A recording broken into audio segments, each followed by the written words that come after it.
apartment that I was living in got lit on fire by a drug addict. Let me preface a couple things. 1, I don't have sheets on my bed. I'm washing them. 2, this is all laundry. I'm going to be folding it while I tell you. Okay? So, let me just start this out. I was in this apartment. Downstairs, it was shared between me and an older lady. And for the sake of the story, I'm going to call her Natalie. The person who lit my apartment on fire, we'll call him Jack. So downstairs was girls. It was me and an older lady. Shared like the kitchen, whatever. She was chill. We were cool. It was fine. Upstairs was guys. It was Jack, and then the other guy doesn't matter. He's not in this at all. So I had lived there, started living there in August, and I want to say he moved in like November, maybe even December. I don't remember. I never saw him. I had like 2 conversations, and it was, hey, hi, how you doing? And so, I don't remember exact dates. I'd have to look, but I was working at a bar at the time, and I got out probably 1 o'clock. It's a Friday night, and I'd heard yelling upstairs before, but it almost sounded like a man talking to on a video game with friends. You know, like that's what it sounded like. And so I didn't think anything of it, and it was always at night. And so I had started just putting my AirPods in and going to bed. And so it was that Friday night, and got home at 1, needed to shower. So I heard the yelling or whatever, went to shower, it was fine. Went to my room, put my AirPods in, went to bed. I woke up at like 4 a.m. and it sounded like somebody was like banging on my window. And my thinking at 4 a.m. in that time was, well, if somebody's coming to get me, they're going to get me. I didn't get up. I woke up, but I didn't get up. So I heard like 3 bangs, and he was still yelling upstairs, but again, 4 a.m., I don't remember what he was saying. Because like, I could understand, but I don't remember what he was saying. And so banging, and he was still yelling, but, you know, I thought it was a video game. Like, I wasn't putting 2 and 2 together. And I'm a CaseNet person in Missouri. We have CaseNet. I know a lot of states don't, but I'm an avid CaseNetter. So I had looked, and he had previous drug charges, kids taken away, a restraining order from wife. And I believe people can change. Both of my parents are on drugs. They haven't changed, but I think that people can change. So I'm not going to judge you for your past, if that makes sense. And so, whatever, I wasn't connecting the dots. I go back to bed. I stay awake for probably 10 or 15 minutes. I go back to bed, wake up at 7. I go out the back door to let the puppy out, as I always do. That's always normal. And so I go out the back door, let the puppy out. Everything was fine. And to be honest, I kind of forgot about what happened at 4 a.m. Like, I didn't think of anything, you know, like I just completely forgot that it happened. And it's fine. And I had to be at work at 1:45 that day. And I was like, you know, I'm hungry. I really don't want to go anywhere. Let me just DoorDash. And so I DoorDash, and the DoorDasher takes the food to the front door, always the front door. So it gets there, and it's probably like 15 minutes before I have to leave for work. And I open the front door, and I look outside, and there's 2 chairs and a broken glass mirror by the front door. And like my first thought, like I didn't even remember, I don't think, the 4 a.m. thing happening at this point. But my first thought was, oh, it rolled out of somebody's truck bed. Like, that's just like my hometown, if that makes sense. Like, that puts it in a nutshell. That was my first thought. And so I was like, okay, but there's broken glass everywhere. Like, it's not good. It's going to have to get cleaned up.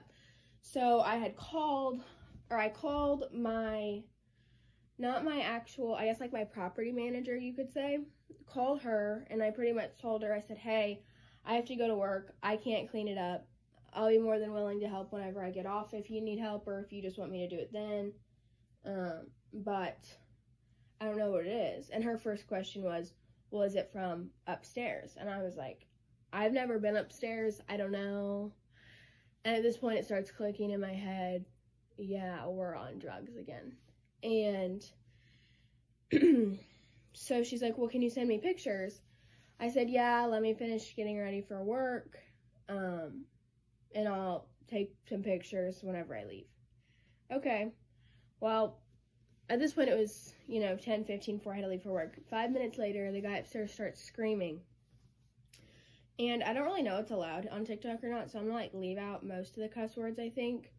But he was like, you effing bees, somebody come out and tell me who called. I didn't throw blank, blank, blank, blank out the window.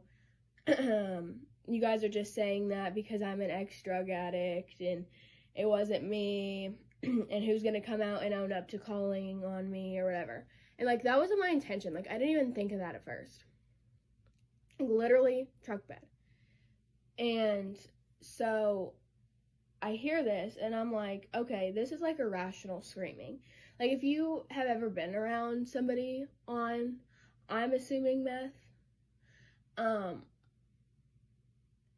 you, I guess wouldn't be able to tell, but, being around it growing up, it was irrational screaming, scary, it was scary. And so I'm like, well, I can either stay here and be late for work, or I can run. So I didn't even have my shoes on. I grabbed my shoes, my bag, and the dog, and left.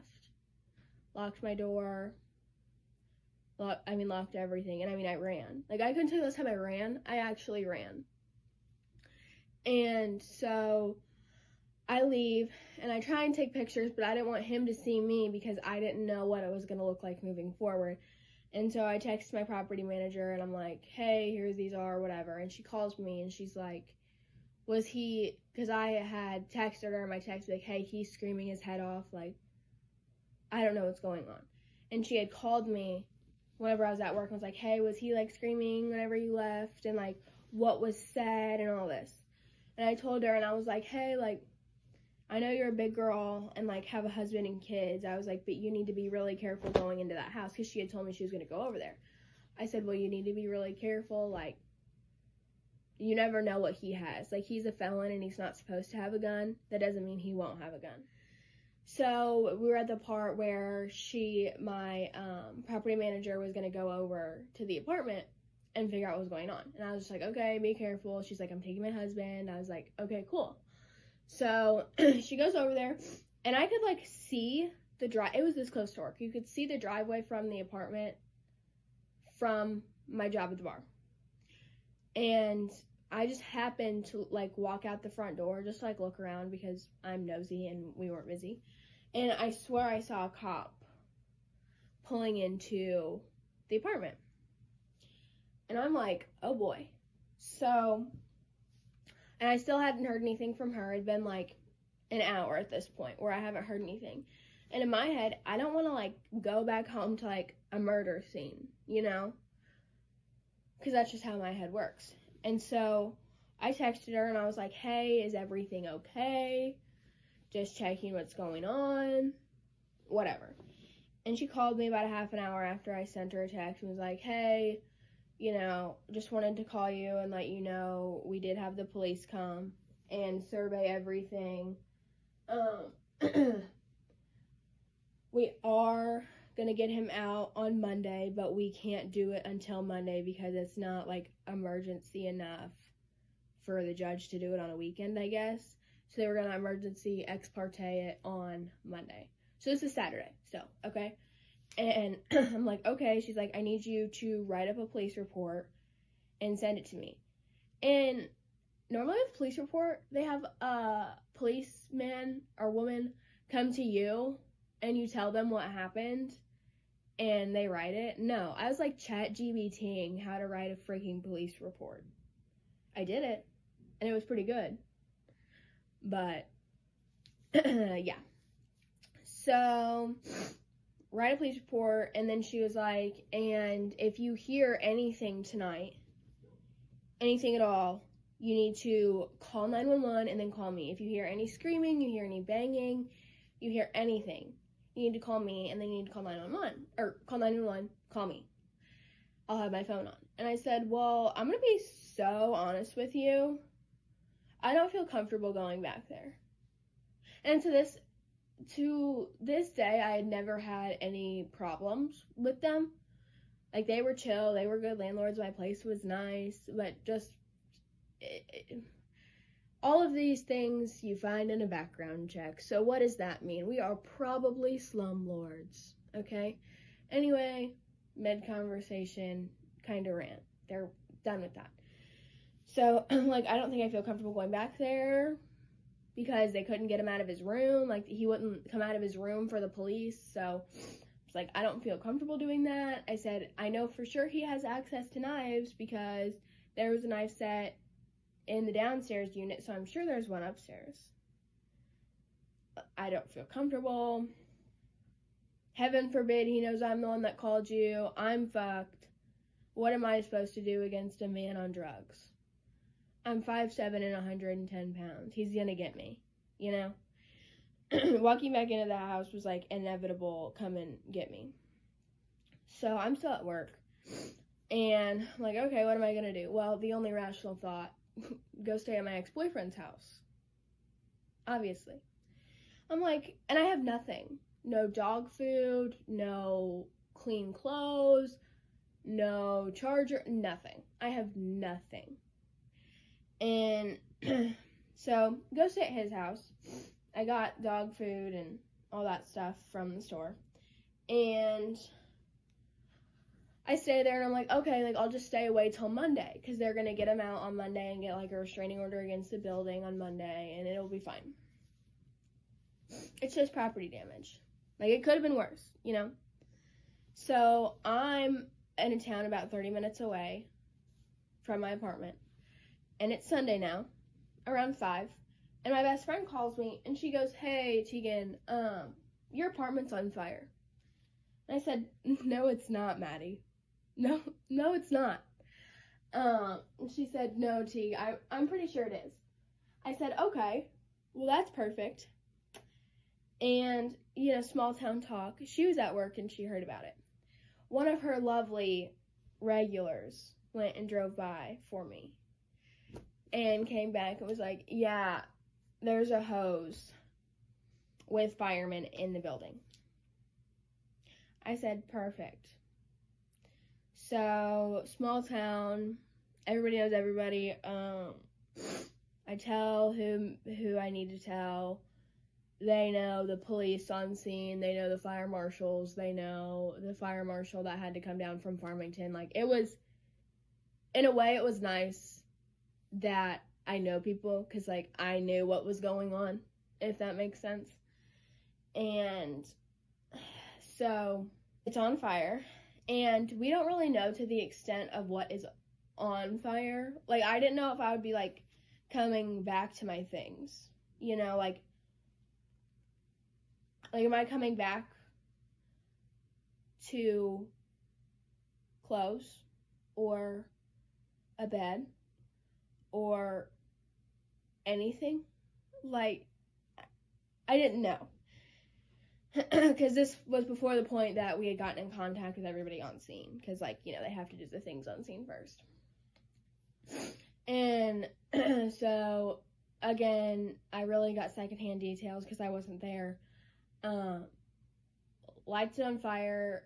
It's kind of weird.